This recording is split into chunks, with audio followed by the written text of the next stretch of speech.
Bismillahirrahmanirrahim. Assalamualaikum warahmatullahi wabarakatuh.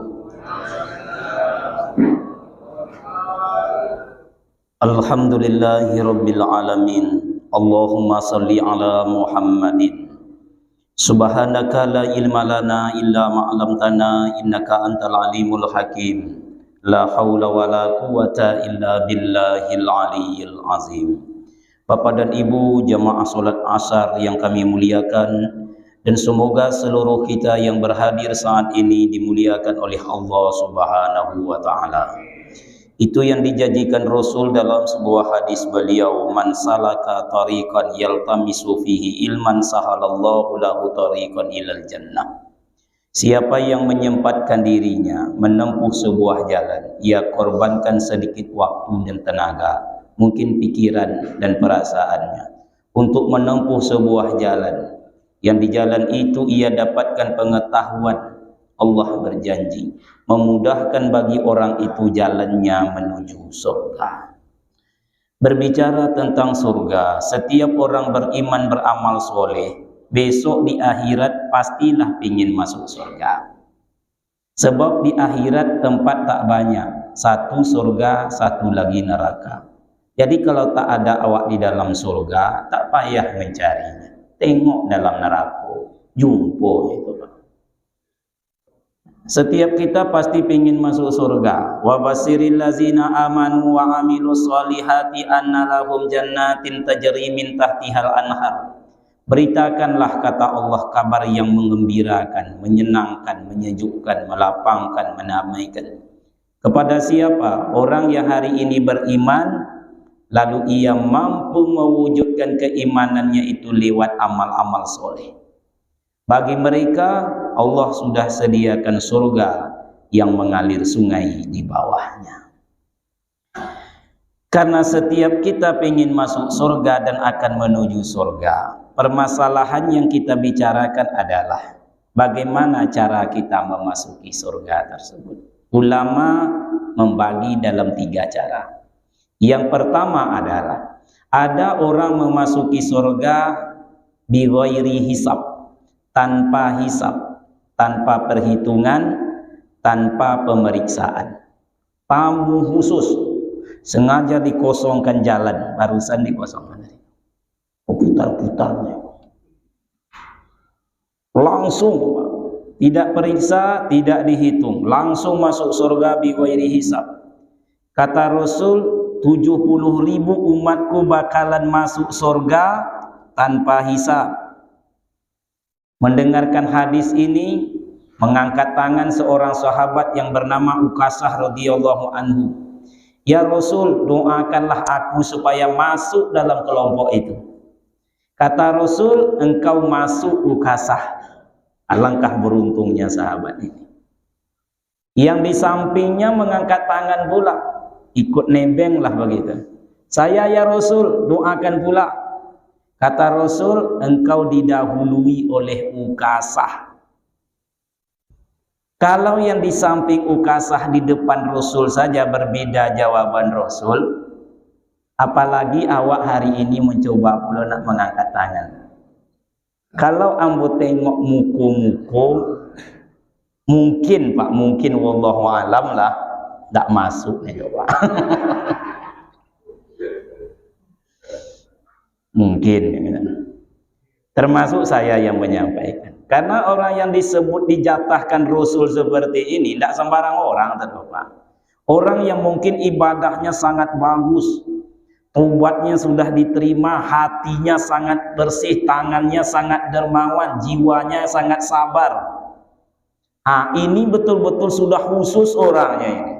Masuk surga tidak ada perhitungan, tidak ada pemeriksaan, langsung 70.000. Lalu kelompok yang kedua, ada yang masuk surga itu dengan selamat, tapi mengalami proses pemeriksaan dulu.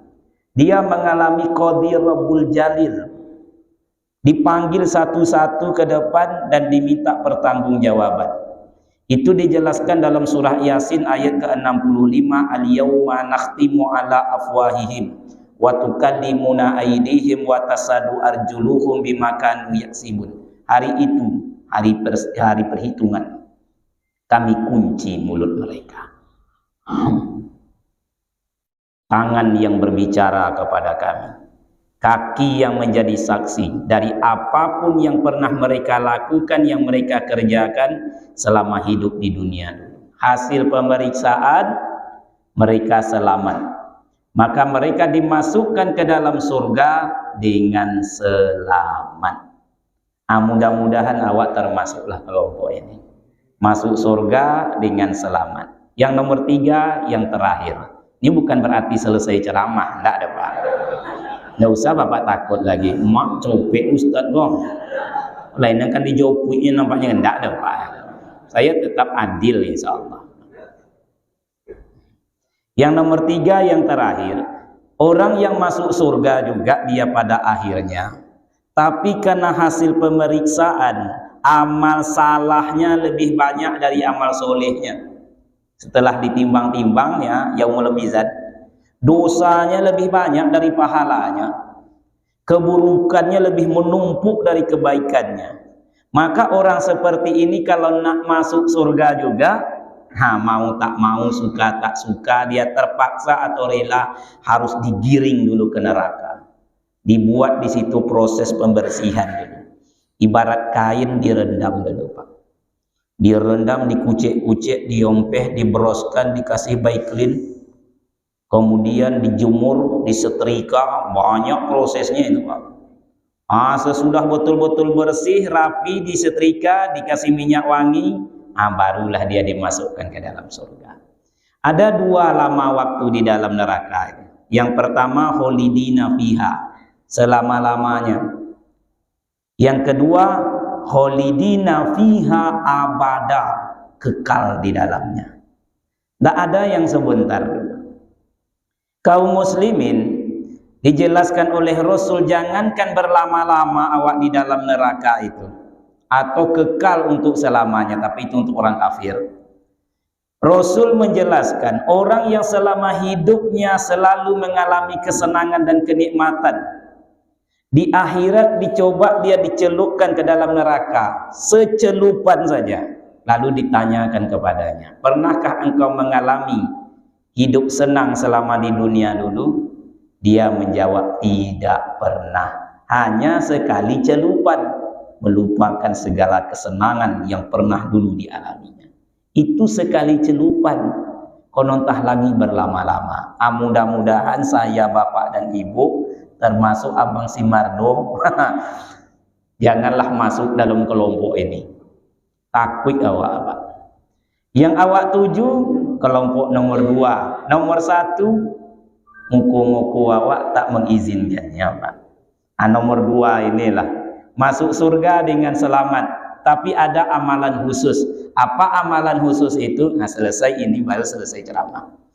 Rasul menjelaskan dalam sebuah hadis sahih riwayat Muslim dari Abdullah bin Salam radhiyallahu anhu, beliau menjelaskan, siap, mudah-mudahan masuk surga dengan selamat, amin. Harus gitu ya Wak sama kawan awak Pak, sebab kalau sendirian besok dalam surga tidak enak juga. Tapi kalau seandainya tak ada, itulah tadi tengok dalam neraka. Tapi mudah-mudahan beliau masuk surga Pak, karena beliau ini di sini mengurus, di sana juga mengurus. Beliau sering juga mengundang saya. Jadi semakin sering dia mengundang saya, semakin cepat dia masuk surga insya Allah. Sampai di mana kaji ya Wak dia? Ya. Lalu apa amalannya? Rasul menjelaskan sampai beliau di Madinah, inilah perkataan pertamanya. Ayuhannas, wahai manusia. Ujung hadis tadkhulul jannata bisalam, masuklah ke dalam surga dengan selamat, ada 4. Dengan syarat kata ulama hadis, dia tetap kerjakan yang wajib-wajib dan tinggalkan dosa-dosa besar. Ada 4. Ini harus menjadi kelaziman, bukan sekali-kali saja Pak, lazim. Ada 4. Yang pertama, absus salam, tebarkan atau ucapkan salam. Jadi kalau ada kawan sebentar-sebentar berjumpa, assalamualaikum, itu sudah mulai memberikan tanda atau Pak, lah sinyal itu, tengoklah muka. Kulah rupanya orang yang akan masuk surga dengan selamat. Assalamualaikum, tak berat. Yang berat itu melazimkannya. Kalau sekali saja misalnya Pak, melazimkannya. Assalamualaikum, artinya selamatlah kamu. Mengucapkannya sunat, tidak diucapkan tak apa-apa. Diucapkan berpahala, menjadi lazim. Kalau kebiasaan, itulah tanda awak besok masuk surga dengan selamat. Assalamualaikum, artinya selamatlah kamu. Menjawab wajib, jangan sampai tak dijawab. Ini keluar dari sini, lepas orang serius atau tidak, kalau dia ucapkan salam, wajib dijawab. Jangan dengan kata yang lain. Assalamualaikum Pak Ustaz. Aku yang ngasih kaji tadi, kau sok-sok teman aku. Tidak boleh. Wajib waalaikumsalam. Menjawabnya wajib. Kalau seandainya ada yang tak menjawab, jangan sedih. Karena Rasul sudah mengatakan akan ada kelompok yang lebih mulia dari mereka yang akan menjawabnya, yaitu kelompok para malaikat. Itu makanya salam itu tidak sendiri. Assalamualaikum. Assalamualaikum, tidak assalamualaikum. Pokoknya laki-laki, perempuan, tua, muda, miskin, kaya, para malaikat pun masuk dalam doa awak itu. Assalamualaikum itu semua kamu. Menjawab wajib. Memang tidak semua dalam salam harus dijawab. Kalau seperti itu wajib dijawab. Tapi ada salam kalau bapak jawab berdosa, yaitu salam imam selesai sholat. Assalamualaikum warahmatullahi. Kata yang sebelah kanan, waalaikumsalam, berdosa. Ada salam jangan ditunggu dia menjawab, yaitu salam masuk pulau kuburan. Mau dijawab atau tidak, ziarah sajalah. Assalamualaikum ya ahlul kubur. Jangan ditunggu dia menjawab. Tak jadi awak ziarah. Kong salam, katanya itu enggak langgang awak lari. Kaum muslimin mengucapkannya ada 3 macam. 1, assalamualaikum. 10 itu. Yang kedua kata Rasul, assalamualaikum warahmatullahi 20. Assalamualaikum warahmatullahi wabarakatuh 30. Boleh pilih. Menjawabnya demikian juga. Assalamualaikum, waalaikumsalam. Assalamualaikum warahmatullahi, waalaikumsalam warahmatullahi. Sama.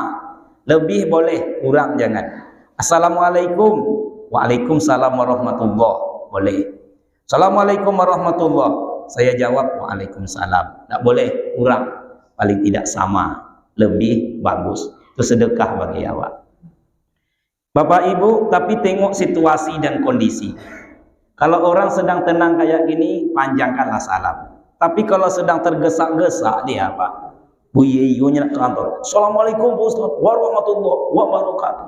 Lantaran menjawab awak, waalaikumsalam. Kau dimukut yang listrik, warahmatullahi wabarakatuh. Bongkak kon yang dibuatnya, Pak.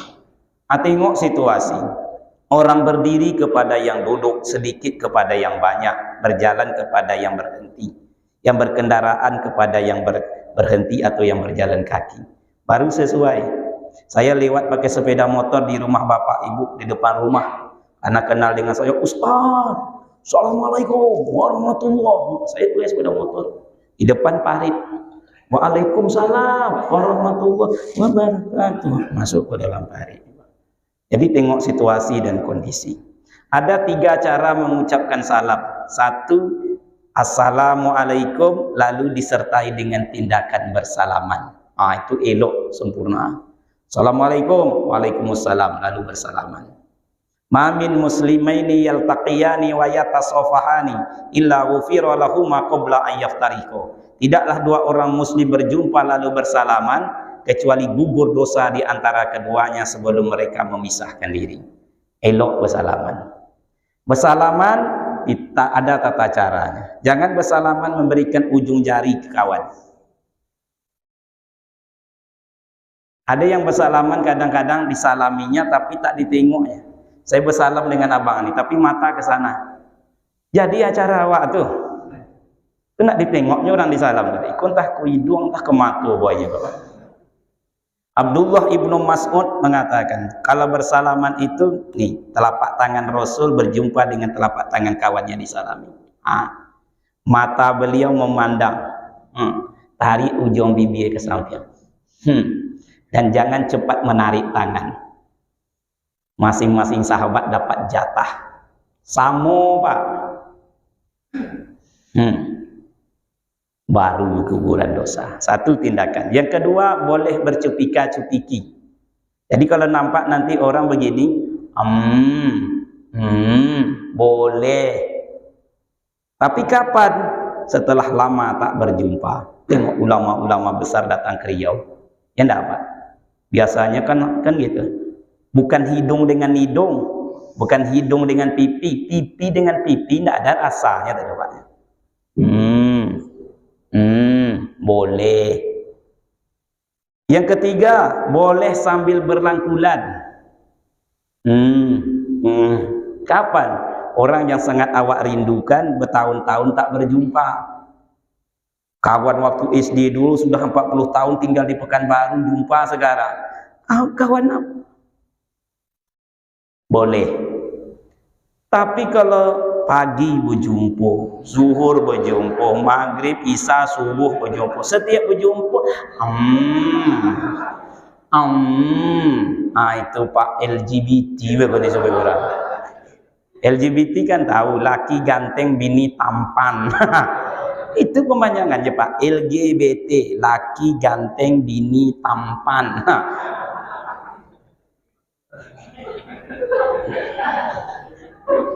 Kalau bersalaman, kalau mengucapkan salam, waktu jumpa salam, waktu pisah pun salam. Kalau selama ini waktu jumpa saja, nanti pisah salam. Si A ke kanan, gedung kanan, si B ke gedung kiri. Dia datang situ. Dah, aku sini dulu ya. Assalamualaikum. Waalaikumsalam. Itu sunnah. Jangan tambah yang lain. Kalau nak sebelum itu boleh. Dah, apalagi kalau ibu-ibu. Dah. Kan ada tuh Pak. Silakan sajalah, tapi tutup dengan assalamualaikum. Jumpa salam, pisah salam, dan boleh berkirim salam. Selama ini kirim salam ini agak kan enggak buruk. Pak Ustadz, ada jamaah kirim salam, awak dah tua kirim salam. Seakan-akan salam itu tak elok. Ya Aisyah, kata Rasul, sesungguhnya Jibril kirim salam kepadamu. Itu Rasul tuh menyampaikan kepada Aisyah, wa alaihi salam warahmatullahi wabarakatuh. Kirim salam kan kirim doa, 3 doa tuh. Assalamualaikum, selamatlah kamu, warahmatullahi, keberkahan Allah, wabarakatuh, rahmat Allah, wabarakatuh, dan keberkahan. Ucapkan salam sehingga menjadi melembaga di diri kita, masuk surga dengan selamat. Yang kedua, watut imut ta'am, memberi orang lain makan atau mentraktir kawan. Baik makanan pokok, makanan biasa, buah-buahan, pokoknya makanan. Elok itu rupanya Pak. Kalau sudah menjadi sebuah kebiasaan pada diri seseorang, itu alamatnya bahwa orang yang seperti inilah yang akan dimasukkan ke dalam surga dengan selamat. Kenapa Ibrahim alaihi salam itu disebut dengan Khalilullah, yang ditemani oleh Allah? Maka dijelaskan karena Ibrahim selalu mencari kawan makan sebagai temannya. Tidak mau dia mansur Pak, makan surang. Selalu ada kawan untuk berbagi. Makanan yang berkah adalah yang banyak menikmatinya. Bapak Ibu yang berbahagia, itulah makanya Rasul berpesan kepada Abu Zarin Al-Ghifar, ya Abu Zar, bila engkau ini sahih ini, ya Abu Zar, bila engkau memasak sayur atau gulai, banyakkan kuahnya supaya bisa berbagi dengan tetangga. Tapi ini kuah bukan berarti harus kuah. Dagingnya ada dagingnya yang diantar, jangan kuahnya. Tapi kan kuah dalam hadis. Iya, Rasul itu perkataannya jawami al-kalim, singkat tapi penjelasannya panjang. Rasul menyebutkan banyakkan kuahnya, kalau tak ada dagingnya, kuahnya pun jadi. Begitu. Tapi kalau bisa jangan kuahnya yang utama. Seandainya tak ada dagingnya, boleh kuahnya. Maka elok berbagi. Ya Rasulullah, apa amalan yang paling terbaik? Kata Rasul, memberi orang yang sedang lapar makan. Dia akan dimasukkan ke dalam surga melalui pintu khusus yang orang lain tidak bisa masuk lewat pintu itu. Itu saking mulianya berbagi makanan itu. Bapak Ibu yang berbahagia, seandainya awak dalam posisi memberi makanan, tengok juga makanan yang dikasih. Kalau ibu memberi tetangga jilbab agak lusuh-lusuh sikit, Bu, boleh. Tas lusuh-lusuh sikit boleh, sepatu gawak buruk-buruk sikit boleh, baju lusuh-lusuh sikit, rusak-rusak sikit boleh. Tapi makanan basi-basi sikit enggak boleh. Ini ada gula kata ibu, cuman agak basi-basi sikit, enggak boleh Pak. Mencret orang dibuatnya. Kalau awak mau menyantapnya, baru kasih sama orang. Awak sendiri tidak mau, jangan memberi apa yang awak sendiri tidak mau. Qaulun ma'rufun wa maghfiratin khairum min shadaqatin yatsba'uha adza. Perkataan yang baik, pemberian maaf lebih baik daripada sedekah membuat sakit hati orang yang menerimanya. Seandainya awak dalam posisi menerima, maka jangan mencela makanan yang diberikan. Mau makan, tidak mau tahan. Rasul pernah diberi makan, yaitu gandum yang dibulat-buli dilebarkan itu. Makanan Arab itu ada daging, Pak. Sementara kali itu tak ada daging karena orang miskin yang mengundang. Yang ada cuman kawan daging ini cuka. Kalau awak logikakan semacam kecap saja. Tapi apa kata Rasul? Sebaik-baik lauk adalah cuka. Senang hati orang yang bersedekah. Umpamanya awak diundang kawan makan. Tak ada kawan nasi itu kecuali kecap. Lalu bapak mengatakan, sebaik-baik kawan nasi ini adalah kecap. Ini kawan yang ngasih makan senang hati. Oh, berarti bagus kecapnya untuk kawan nasi. Rasul nak menyenangkan hati orang itu. Tapi ini jangan ditelan mentah-mentah. Kalau seandainya betul lah sebaik-baik kawan nasi kecap, mulai besok tidak usah memasak. Sediakan kecap 10 botol di dapur atau Pak. Kalau bertanya suami, mana gulai awak? Istri akan menjawab, sebaik-baik kawan nasi kecap. Mak, berkecap terus muka awak besok ni Pak. Tak itu maksudnya. Begitulah Rasul menghargainya. Rasul pernah diberikan makanan, buah-buahan, asam. Yang anehnya lagi, orang yang memberi tidak pula pergi. Masih di situ pula. Ditengoknya pula Rasul memakannya. Maka Rasul menyantapnya 3 buah-buahan asam. Tapi seakan-akan manis juga Rasul. Sampai perempuan itu tidak tahu bahwa jeruk ini atau buah delima ini atau anggur ini asam. Pergi perempuan itu datang sahabat. Rasul katanya kalau ada makanan berbagi. Kan begitu tadi. Waktu timut to'am kok makan surang saja. Kata Rasul, lain kok. Sanggup. Begitulah pandainya Rasul menyembunyikannya sehingga sahabat pun tak tahu bahwa jeruk ini asam. Coba kalau awak gini, pada jeruk Ustaz, saya tak peduli dia yang memberi di situ atau tidak. Ikut tak jeruk, kok racun namanya kan? Langsung tuh Pak. Susah itu. Kalau tidak percaya cobalah pulang dari sini. Ambillah jeruk sekelopak saja, tidak usah 3 buah, 1 kelopak saja. Yang asam itu buat di ekspresi muka yang manis di depan kaca. Jangan lupa mukanya muka manis Pak ya. Emak tidak mau deh Pak. Bagaimana kalau 3 buah? Begitulah bijaknya Rasul menyembunyikan cacat celah sebuah makanan. Patut imutu'am, berbagi makanan. Yang ketiga, wasilil arham, hubungkan silaturahmi, datang mendatangi, kunjung mengunjungi. Dan silaturahmi sudah sering kita bicarakan, bahwa silaturahmi ini wujud dari keimanan kita. Man kana yu'minu billahi wal yaumil akhir falyukrim dhaifahu. Yang keempat, yang terakhir, ibu-ibu nak bubar nih. Coba itu. Yang keempat, yang terakhir yaitu wasallu fil laili wan nasu niyam, yaitu solatlah engkau tak kala orang lain sedang tidur. Solat malam ini agak berat sedikit Pak. Tiada kebiasaan tanpa pemaksaan, paling tidak 2 rakaat. Solat malam lah. Cara Rasul, beliau solat 2 rakaat ringan, qul ya ayyuhal kafirun dan qul huwallahu ahad. Salam. Tambah 2 rakaat, tambah 2 rakaat, tambah 2 rakaat, 8 rakaat. Beliau tutup dengan witir 3 rakaat. Rakaat pertama witir sabihis, rakaat kedua qul ya ayyuhal kafirun, rakaat ketiga 3 qul huwallahu ahad, qul a'udzu birabbil falaq, qul a'udzu birabbin nas. 3 rakaat. Cuma tidak sama dengan sholat maghrib pakai tahiyat awal. Ini tidak pakai tahiyat awal, langsung tahiyat akhir saja. Kadang Rasul 2 tambah 1, 2 rakaat witirnya tambah 1 rakaat lagi, 3 rakaat juga. Nah, itulah ayat-ayatnya. Kalau hafal, kalau tidak apa yang hafal. Seandainya ibu hafal inna a'toina, rakaat pertama boleh, rakaat kedua inna a'toina juga boleh, rakaat ketiga inna a'toina juga boleh, keempat masih inna a'toina, yang kelima ya inna a'toina juga Pak, yang keenam karena tidak ada yang lain inna a'toina juga, yang ketujuh inna a'toina, dan yang ke-8 barulah dia inna a'toina. Kemudian setelah itu dia witir 3 rakaat orang sabihis, dia inna a'toina, yang rakaat keduanya masih inna a'toina, terakhir orang 3 qul huwallahu ahad birabbin nas, ibu itu tetap inna a'toina. Tidak apa-apa Pak, mudah mencatatnya. Inna a'toina di copy paste inna a'toina sehingga besok dikenal ibu nan mano, ibu nan inna a'toina.